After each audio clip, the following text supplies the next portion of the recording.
Hello बच्चों, मैं Sanjeev sir आज आपको वर्ग 10वीं के नागरिक शास्त्र जो कि सामाजिक विज्ञान जो आपका होता है उसके हम नागरिक शास्त्र को यानी उसके एक पार्ट को हम लेकर के आए हैं।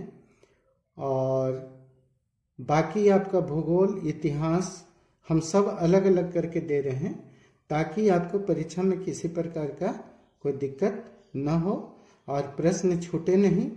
इसलिए हम हर लेसन को अलग अलग करके और हर प्रकार के प्रश्नों को हम ले रहे हैं और उम्मीद है कि आप इसे परीक्षा में अवश्य बनाएंगे, आप अच्छे से तैयारी करोगे। तो चलिए बच्चों, आज हम नागरिक शास्त्र के अध्याय 1 जिसका शीर्षक है लोकतंत्र में सत्ता की साझेदारी। लोकतंत्र यानी लोगों का तंत्र, जनता का शासन।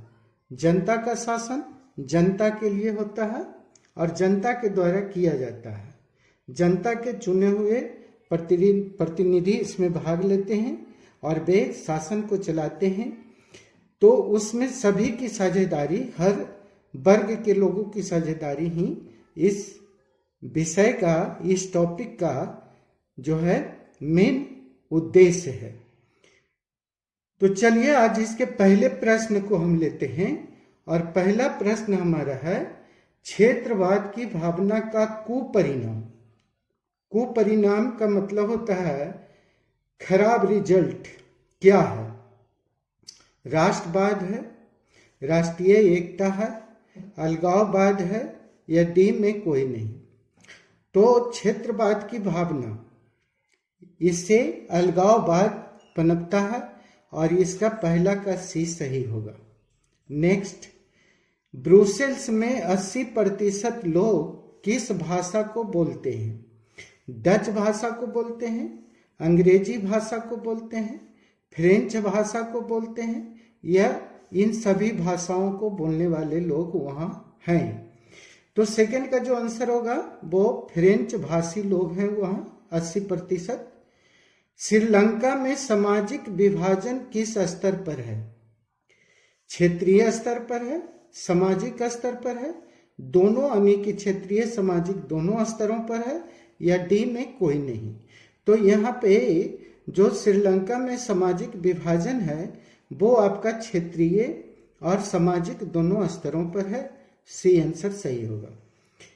नेक्स्ट आपका क्वेश्चन नंबर 4 है कि पीटर नॉर्मन जो थे धावक कहाँ के थे? जर्मनी के थे, बेल्जियम के थे, फ्रांस के थे या फिर ऑस्ट्रेलिया के थे? तो पीटर नॉर्मन जो थे वो आपके धावक थे ऑस्ट्रेलिया के। नेक्स्ट, रंग भेद की नीति के विरुद्ध आवाज उठाने वाला पहला व्यक्ति कौन था? मार्टिन लूथर किंग थे, अब्राहम लिंकन थे, जॉर्ज वाशिंगटन थे या फिर डी में कोई नहीं। तो बच्चों, रंग भेद की नीति के विरुद्ध पहला जो आवाज उठाया गया था उसके जो आवाज उठाने वाले जो नेता थे वो थे मार्टिन लूथर किंग। नेक्स्ट है क्वेश्चन नंबर 6, मैक्सिको ओलंपिक एक घटना का उदाहरण है। किस घटना का उदाहरण है? रंग भेद का, सांप्रदायिकता का, जातिवाद का। तो 6 का जो सही आंसर होगा यहाँ पे वो होगा आपका रंग भेद का। ठीक है। नेक्स्ट है क्वेश्चन नंबर 7, किसकी शुरुआत जर्मनी से हुई? नक्सलवाद की शुरुआत जर्मनी से हुई, माओवाद का, नाजीवाद का या फिर डी में कोई नहीं। तो नाजीवाद का शुरुआत जर्मनी से हुआ था। श्रीलंका में भेदभाव का कारण है, कौन सा कारण है? जाति है, वर्ण है, भाषा है, नस्ल एवं रंग है। तो श्रीलंका में जो है भेदभाव का मुख्य कारण जो है भाषाई आधार को लिया गया है, यानी भाषा ऑप्शन आपका सही होगा। जन्म पर आधारित विभेद कहाँ है? जन्म पर आधारित, जन्म लेते ही विभेद कहाँ किया जाता? भारत में, चीन में, अमेरिका में, ऑस्ट्रेलिया में। तो जन्म लेते ही जो है भेदभाव खास करके भारत में होता है। नेक्स्ट है क्वेश्चन नंबर 10, भाषाई आधार पे बनने वाला पहला राज्य है। भाषाई आधार पे बनने वाला भारत का पहला राज्य कौन सा है? बिहार है, झारखंड है, उत्तराखंड है, आंध्र प्रदेश है। तो भाषाई आधार पे बनने वाला हमारा भारत का जो पहला राज्य है वो है आंध्र प्रदेश। ठीक है, क्वेश्चन आपका 10 का ऑप्शन हो गया डी। 11 में चले, विविधता, विविधता एवं विभेद, विविधता और विभेद किसी राष्ट्र के लिए है, क्या है? सकारात्मक है होना चाहिए, मतलब नकारात्मक है नहीं होना चाहिए, या फिर दोनों, सकारात्मक भी नकारात्मक भी, और डी तो कोई नहीं।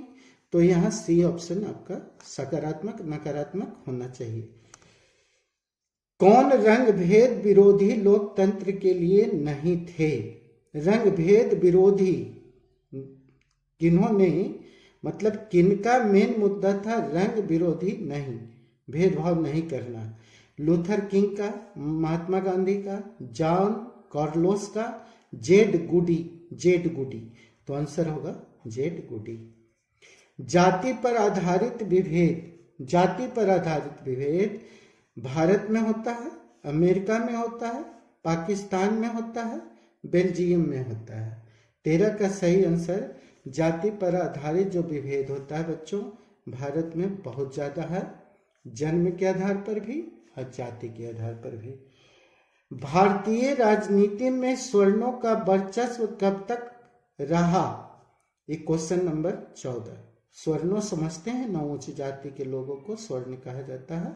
1967, 1969, 1980, 1985 कब तक रहा? 14 का सही आंसर होगा 1967 तक। प्रो स्टेट संप्रदाय किस धर्म से संबंधित है? हिंदू, मुसलमान यानी मुस्लिम, ईसाई, सिख। तो प्रो स्टेट संप्रदाय जो है ईसाई धर्म से संबंधित है। किस राष्ट्र में विभेद कम पाया जाता है, यानी विभेद नहीं होता है? रूस में, भारत में, अमेरिका में, या फिर कोरिया में? कोरिया, दक्षिण कोरिया, उत्तरी कोरिया, कोरिया। तो आंसर जो होगा इसका रूस होगा। रूस में विभेद नहीं पाया जाता है, या कम पाया जाता है, बहुत कम पाया जाता है। अब हम आपको ले चलते हैं प्रश्न संख्या 17 की ओर, और जो आपका 17 क्वेश्चन नंबर है वो है कि धर्म की समुदाय का मुख्य आधार मानने वाले व्यक्ति को हम क्या कहते हैं? जातिवादी कहते हैं, धर्म को समुदाय मान करके। सांप्रदायिक कहते हैं, आदर्शवादी कहते हैं, डी में कोई नहीं। तो उनको हम जो धर्म के समुदाय को मुख्य आधार बना लेते हैं, ऐसे व्यक्तियों को सांप्रदायिक व्यक्ति कहा जाता है। यानी ऑप्शन बी सही है। सिंहली किस देश की राजभाषा घोषित की गई है? Myanmar, Sri Lanka, Malaysia, Mauritius. तो श्रीलंका। नेक्स्ट है क्वेश्चन नंबर 19, संप्रदाय का संबंध बताइए बच्चों, क्या है? सिख से है, ईसाई से है, जैन से है, बौद्ध से है? बताइए हमें संप्रदाय का संबंध। सोचिए, चलिए दिमाग लगाइए, कुछ आ जाए तो बताइए या गेस कीजिए। तब तक बी होगा सही आंसर, ईसाई से संबंधित है। किसमें सामाजिक विभाजन का आधार देखने को मिलता है? संप्रदायवाद में, भाषावाद में, क्षेत्रीयवाद में, नस्लवाद में? 20 का सही ऑप्शन क्या होगा? तो होगा नस्लवाद। ठीक है। कौन सा देश धर्मनिरपेक्ष है? धर्मनिरपेक्ष का मतलब होता है बच्चों जो किसी के धर्म में हस्तक्षेप न करे, उसे धर्मनिरपेक्ष कहते हैं। और आपको पता है, हम ऑप्शन बता के पहले बता देते हैं, भारत है, नेपाल है, पाकिस्तान है, सभी है कि ए और बी दोनों है।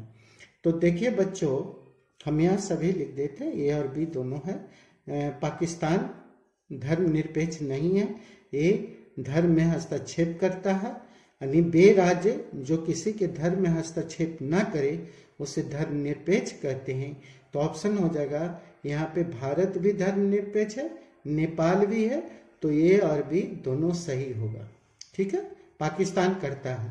भारत एक राष्ट्र है, धार्मिक है, धर्मनिरपेक्ष है, विकसित है। अभी देख चुके हैं भारत कैसा राष्ट्र है, धर्मनिरपेक्ष राष्ट्र है, बी सही।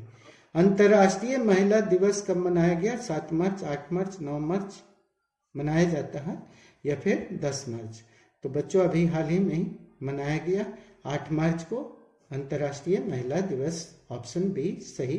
क्वेश्चन नंबर 24 है 16वीं लोकसभा में महिला सदस्यों की संख्या बताना है। 61, 63, 65, 67 कितना होगा?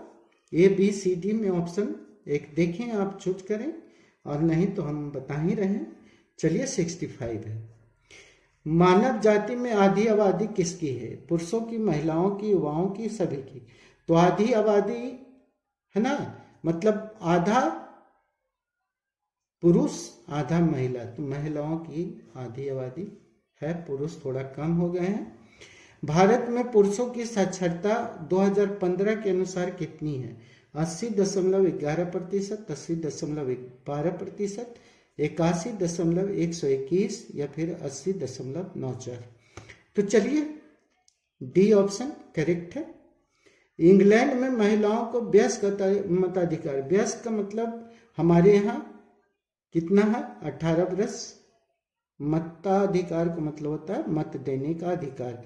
कब मिला? 1918, 1919, 1920, 1945। ये आपका क्वेश्चन नंबर 27 है। चलिए आंसर होगा 1918। भारत में महिलाओं की साक्षरता दर है कितना? 50%, 90%, 64%, 20%। 28 का सही ऑप्शन का देखिए, आप चूज कीजिए तो सही ऑप्शन हो जाएगा 64%। महिलाओं को, नेक्स्ट है आपका, महिलाओं को मतदान का अधिकार किस देश में सबसे पहले दी गई? भारत में, ऑस्ट्रेलिया में, ब्रिटेन में, अमेरिका में? बताइए हमें।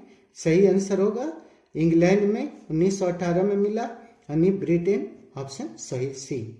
कब मिला? 1918। दोनों आपका हो गया है ना। कृषि कार्य में महिलाओं की कुल भागीदारी आपको बतानी है। 40%, 16%, 50%, 20%। ये आपका क्वेश्चन नंबर 30 है। और 30 का जो सही आंसर होगा बच्चों वो होगा 40%, है ना। 17वीं लोकसभा में महिलाओं की कुल संख्या कितनी है? 16वीं में देख के आ गए 65, 17वीं में आपसे पूछ लिया गया, तो 31 का सही आंसर हो जाएगा यहाँ पे 78। कुछ